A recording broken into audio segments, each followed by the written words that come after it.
the Taysom Hill experience was terrible for everyone except Sean Payton, because I think a lot of football fans were kind of hoping to see Taysom Hill crash and burn in this one. It didn't happen. I got to give Taysom Hill some credit here. He had a fantastic game, both running and throwing. Michael Thomas was his best friend in this one. Taysom Hill, 18 for 23, 233 yards. I'm floored. 0 touchdowns, 0 interceptions, but he added 49 yards and 2 touchdowns on the ground, really moved this offense. And it was a great matchup against Atlanta. Michael Thomas looked great in this game. We'll talk about him as well. But, Steph, this New Orleans Saints offense, I would expect Taysom Hill to be the starter moving forward until Drew Brees comes back. And unfortunately, I think this game also earned him a longer leash. If he goes out and chokes against Denver, I think they come back to him against Atlanta again, which is disappointing for probably some Alvin Kamara owners, but it might be exciting for Michael Thomas owners. What do you think about the Saints? Yeah, we talked about the upside when we talked about Taysom Hill last week. Is he brings juice to that offense that Drew Brees just wasn't bringing us, whether it's from the creativity that Sean Payton can bring to the scheme, whether it's for just more arm strength, as tough as that is to say against Brees. No knock on him, he's a Hall of Fame QB, but we were seeing some deep receptions being thrown around by Taysom Hill. I was floored by the efficiency. I was a guy that was like, don't touch Taysom Hill with the 10-foot pole, stash him and see what you have.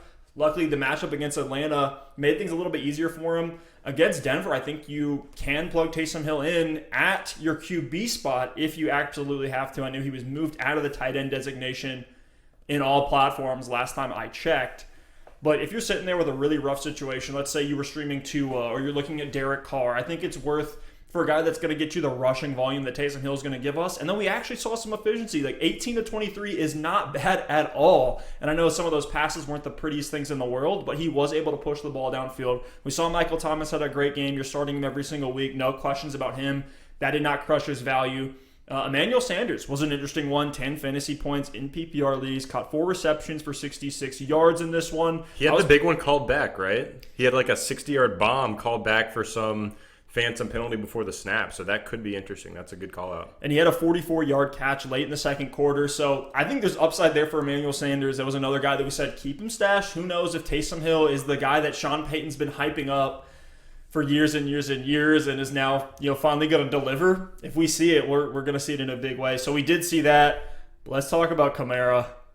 And the one thing that we saw, this has been the running meme, right? Taysom Hill is the one who could stop Kamara from being dominant. And we saw it. First game in Kamara's entire career that he did not have a reception at all. Yeah, Steph, listen to these reception totals for Kamara this season, where a lot of his fantasy value has hinged.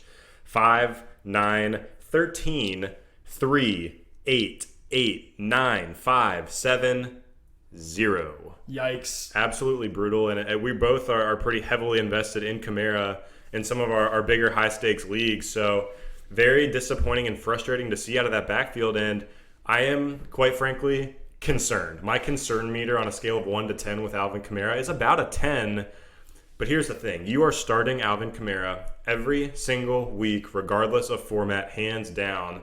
You just have to adjust your expectations. He might not be that 25, 30-point lock every single week. He might be down in the 10 to 20-point range, still an RB1, but he's not going to be that top threat each and every week, which is really disappointing. And for those of us that have Kamara, I think a lot of us will be looking at the playoffs because of what he's done for us from weeks 1 through 11. So hopefully by the time we get to the playoffs, Drew Brees is back and that passing volume comes back. So don't freak out. Don't trade him. Hold on, and let's hope that Drew Brees can come back sooner rather than later. Interesting as well, Latavius Murray out-touched Kamara in this game. He didn't out-snap him. The snaps 50-50. They were about even. With this offense, with Taysom Hill, Latavius Murray becomes interesting if he and Alvin Kamara are both going to get 12, 13 carries a game, because Kamara and Latavius kind of rotate if they're in those power formations. And if there's not going to be that receiving work for the running back, maybe Latavius Murray moves into that deep league RB3 flex consideration as well. Yeah, both guys put up 10 fantasy points in this game. Pretty identical in the stat line category. And one thing that actually blows my mind but gives me a lot of hope for Kamara is that Latavius Murray had 2 receptions in this game. It just happened that he was on the field more in those situations where Taysom Hill was dumping it off to the running back. This is almost a game that Kamara could just kind of sit back and relax. They had a massive lead. We saw Julio have his struggles, get pulled out of this game, crush the Atlanta Falcons offense. Their game plan was totally hinged on Julio Jones taking over. So I think part of that was game script as well. So for Taysom Hill, are you with me on that he's a streamer level quarterback? Yeah, absolutely. I'll give you an example. My wife in her league has been streaming quarterback all season. Had Gardner Minshew go out, of all people, she picked up Kirk Cousins. Actually, she picked up Jameis Winston to stream before the news came out. Had to pivot to Kirk Cousins in the quarterback spot, but also picked up Taysom Hill to stream in the tight end spot. And I think she's going to go ahead and move him over to the quarterback this week and keep that stream rolling. So I'm telling you, he actually is a value streamer. Think about Tyrod Taylor a few years back. Didn't give you a ton of pass volume, but could give you 50 to 60 rushing yards on the ground. And touchdowns on the ground. With touchdowns on the ground. And arguably Taysom Hill has more touchdown upside than Tyrod Taylor had back in the day because of how physical he is as well. So absolutely a streamer. Good matchup against Denver this week. Atlanta again next week.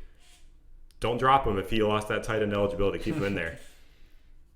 Yeah, 100%. 2 touchdowns on the ground. Like, you're not going to pass that up. That's Josh Allen numbers that Taysom Hill was able to put up in that game.